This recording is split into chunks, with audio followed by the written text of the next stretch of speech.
Well, Norman, I think, made the interesting point that businesses didn't like change and were protective. I mean, one of the observations that I would have around the businesses that I speak to every day is they're absolutely committed to making a success of Brexit, and that the decision has been taken, and it's all about getting the best deal. The things that they are most concerned about are continuing to have barrier-free access to the European Union, about skills and talent, and also about there being a smooth transition.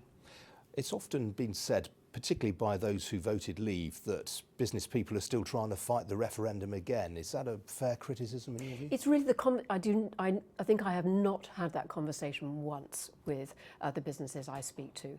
Businesses are practical. I think they always knew that this was going to be a decision taken by the British people. We at the CBI, we made the economic case, but we never aligned with a campaign. We always understood this was a decision that was going to be based on factors that went beyond economics. So the conversations that I think businesses are now having are around what does the plan look like? What does the new Brexit deal look like? But how helpful or otherwise is it when we see companies like Nissan going into number 10 and seemingly getting special treatment? Doesn't that play to the narrative that business is somehow asking for special treatment from government?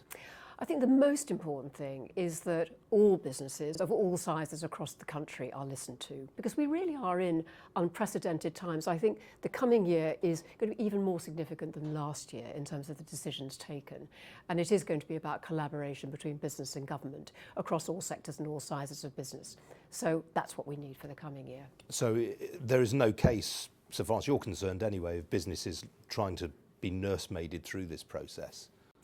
I don't think so. I mean, what I see actually is a government that now is engaging very well with business, is listening to all sorts of different voices. I think many ministers are travelling out of the country. We're very much making sure that the voices of our members are being heard. And I think that's very positive. So the most important thing is the decisions that are taken over the next year are based on evidence and real on-the-ground experience, practical business experience. And what about the attitude of consumers this year and households? Are you surprised by some of the findings in our survey, where it seems that 1/3 of people expect their household finances to deteriorate this year? I think it's been a very interesting year in that consumer spending has held up well. People have been dipping into savings, and it's been we've seen some good economic outcomes at the end of 2016. There are headwinds. I think we know that there are going to be headwinds. We're going to begin to see inflation coming in through higher import prices. We are seeing the impact of uncertainty on business investment that came through in the last quarter of last year.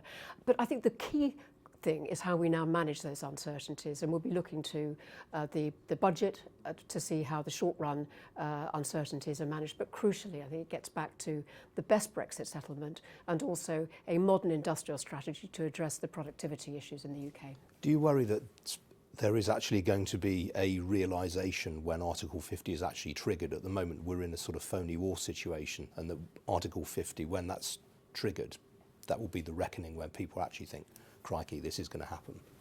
I think hopefully we can avert that if there are clear negotiating plans, and that's why I think it is very welcome that the Prime Minister has said that she is going to set out her plan and set of objectives.